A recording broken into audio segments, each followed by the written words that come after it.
Alright guys, welcome back to the channel. This is a recording I made earlier of this the new Teenage Mutant Ninja Turtle Shredder's Revenge that came out today.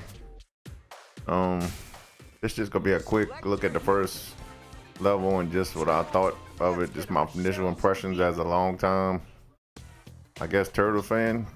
I started playing these games when they came out in the 80s.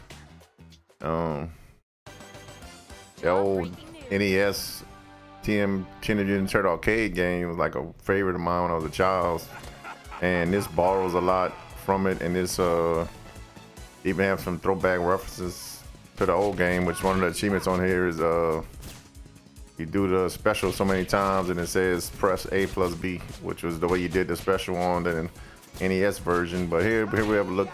This is the first level. You can see very retro aesthetic. I like it personally, but I don't know how people would feel if you never experienced the games in the 80s. I mean, it's just personal preference, but I think it looks great. And the thing they went for here, which I enjoy too, is the old games were just like quarter munchers basically, and I mean, really cheesy, like designed to just take your money. This one I've noticed is the developers stated that they would like to avoid that, and I've noticed they pretty much for the most part they did. This game feels a lot more fair. There's a difficulty slider, easy, medium, hard. Basically, what it was like, chill. Some other words that they came up with, basically easy, medium, and hard. But there's collectibles, stuff like that. I mean, I really enjoyed this so far. I may put up a full playthrough on my channel, I'm not sure. As you can see, right there I failed the challenge, but as you can see, they really emphasize skill. Like, they give you these challenges, like that one was finishing the entire level without getting hit, which seems pretty hard to me so far.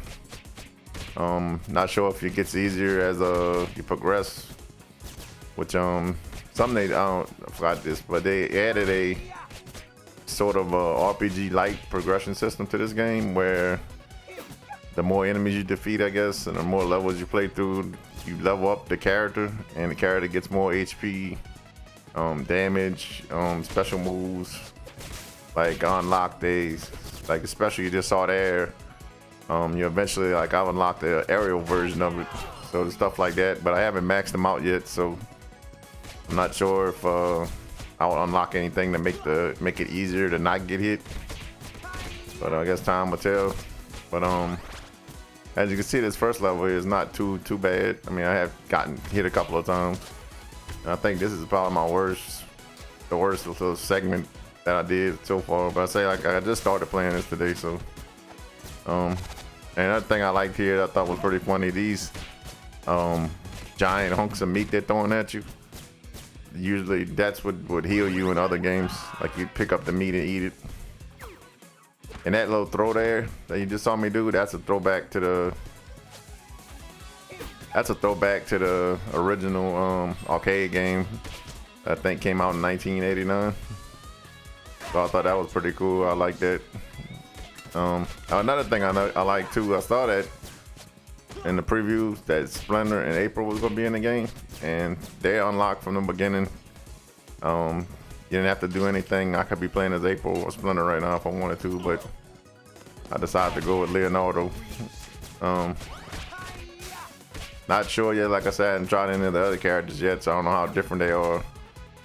Even though the trailer for the game kind of tried to emphasize that the characters would play differently.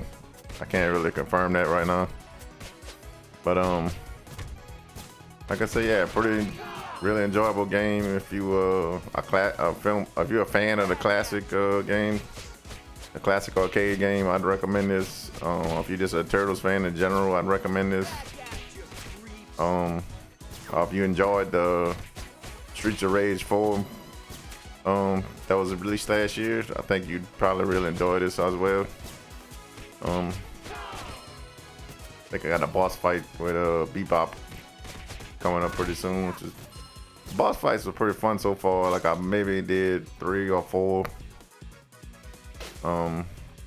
And they're all, I mean, pretty reasonable. The bosses seem to hadn't worked out all the patterns yet, which you can see coming up here. I haven't worked out Bebop's pattern yet, but initially the bosses all seem to have a pattern that you can maybe get down to, you know, skillfully beat the fight instead of them just like throwing out random fast crap, you know, that you can't really deal with. Here we go. Here's the boss fight. I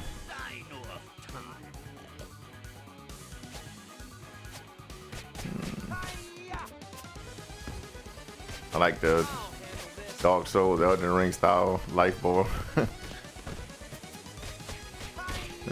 As you can see in the left hand corner up there, that's where I'm building up my meter for my special that I'm launching off. And those familiar with the cartoon will notice that that's Krang's head in the background. I watched the beginning intro. I have no clue why what Krang's head has to do with anything. But yeah, there it is. And I think that guy that got tied up, I think he was in the original 80s cartoon as well, in which they seem to be drawing the most of their influence from the 80s cartoon, which I personally like because I feel like that was the best run to me. But yeah, that was Bebop. You know, Leonardo's doing his victory pose. And they give you your stats and whatnot. You know, there's Rocksteady. We get to fight him later, suppose. And this cutscene here is really reminiscent of the arcade version as well.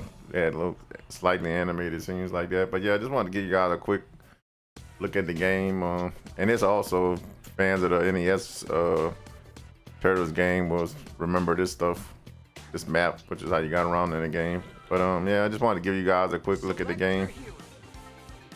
Yes, you can change turtles during the campaign. You don't have to stay as the same character.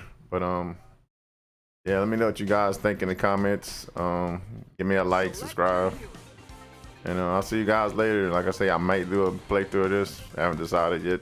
Been pretty busy lately.